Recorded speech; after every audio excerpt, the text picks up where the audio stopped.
ನಮಸ್ಕಾರ ಎಲ್ಲರಿಗೂ. ಇವತ್ತು ನಾವು ಮಹಾರಾಷ್ಟ್ರ ಒಳಗಿರುವ ಕೋಪೇಶ್ವರ ಮಂದಿರ ಮತ್ತು ದತ್ತ ಮಂದಿರಕ್ಕೆ ಹೋಗೋಣಂತ ರೆಡಿ ಹಾಕತ್ತೀವಿ ನೋಡ್ರಿ. ಬೆಳಿಗ್ಗೆ ಎದ್ದು ಎಲ್ಲ ಕೆಲಸ ಮುಗಿಸಿ ಡಬ್ಬಿ ಮಾಡ್ಕೊಂಡು ತೊಗೊಂಡು ಹೋದ್ರೆ ಬೆಸ್ಟ್ ಅಲ್ರಿ. ಹೊರಗಡೆ ಊಟ ಮಾಡೋಕ್ಕಿಂತ ಮನೆ ಊಟ ಇದ್ರೆ ಬೆಸ್ಟ್ ಆಗುತ್ತಲ್ಲ ಅಂತ ನಾವು ಅಡುಗೆ ರೆಡಿ ಮಾಡಾಕಂತೀವಿ ನೋಡ್ರಿ. ನಾನು ಮತ್ತು ನಮ್ಮ ತಂಗಿ ಅಡುಗೆ ಎಲ್ಲ ರೆಡಿ ಮಾಡಿಕೊಂಡು ಡಬ್ಬಿ ಕಟ್ಕೊಂಡು ಫೈನಲಿ 11 ಗಂಟೆಗೆ ರೆಡಿ ಆಗಿದ್ರೆ ಫಸ್ಟಿಗಿದ್ರೆ ನಾವು ನರಸೋಬವಾಡಿ ದತ್ತ ಮಂದಿರಕ್ಕೆ ಹೊಂಟಿವಿ ನೋಡ್ರಿ. ನಾವು ಫಸ್ಟ್ ಟೈಮ್ ಬಂದಿದ್ದು.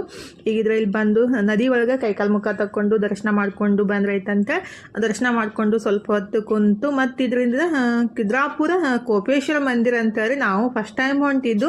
ಇದು ಸಾಂಗ್ಲಿಯಿಂದ ಒಂದು 40-50 ಕಿಲೋಮೀಟರ್ ಆಗ್ಬಹುದು. ಆದರೆ ದೇವಸ್ಥಾನ ಮಾತ್ರ ಭಾಳ ಬೆಸ್ಟ್ ಐತ್ರಿ. ಹಳೇ ದೇವಸ್ಥಾನ ಅಂದ್ರೆ ಬ್ರಿಟಿಷರ ಕಾಲಕ್ಕಿಂತ ಮುಂಚಿನ ದೇವಸ್ಥಾನ ರೀ. ಯಾರಾದರೂ ಹೋಗಿದ್ರೆ ಪ್ಲೀಸ್ ಕಮೆಂಟ್ ಬಾಕ್ಸ್ ಒಳಗೆ ಹೇಳ್ರಿ. ನಾವು ಫಸ್ಟ್ ಟೈಮ್ ಹೋಗಿದ್ಲ, ನೋಡಕ್ಕೆ ಮಾತ್ರ ಭಾಳ ಅಂದ್ರೆ ಭಾಳ ಬೆಸ್ಟ್ ಐತಿ.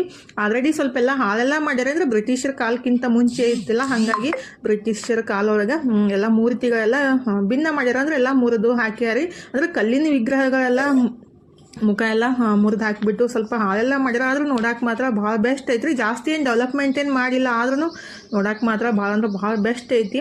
ಅಂದರೆ ಯಾರಾದರೂ ಹೋಗಿದ್ರೆ ಕಮೆಂಟ್ ಬಾಕ್ಸ್ ಒಳಗೆ ಹೇಳ್ರಿ. ನನಗಂತೂ ಸಿಕ್ಕಾಪಟ್ಟೆ ಇಷ್ಟ ಆಯಿತು. ಅಂದ್ರೆ ನಮ್ಮ ಹಂಪಿ ಹೊಸಪೇಟೆ ಒಳಗೆ ಯಾವ ರೀತಿ ಐತಲ್ಲ ಅದೇ ರೀತಿ ಇಲ್ಲಿ ಹಳೆಯ ದೇವಸ್ಥಾನ ಐತಿ. ನೋಡಕ್ಕೆ ಮಾತ್ರ ಭಾಳ ಬೆಸ್ಟ್ ಐತಿ. ಈಗಿದ್ರೆ ಫೈನಲಿ ನಾವು 4 ಗಂಟೆಗೆ ಊಟ ಸ್ಟಾರ್ಟ್ ಮಾಡಿದ್ದೀವಿ ನೋಡ್ರಿ. ಎಲ್ಲ ನೋಡ್ಕೊಂಡು ಬರೋ ತನಕ ಲೇಟ್ ಆಯಿತು. ಫುಲ್ ವಿಡಿಯೋ ಅಪ್ಲೋಡ್ ಮಾಡಿದ್ದೀನಿ, ಪ್ಲೀಸ್ ಚೆಕ್ ಮಾಡಿ.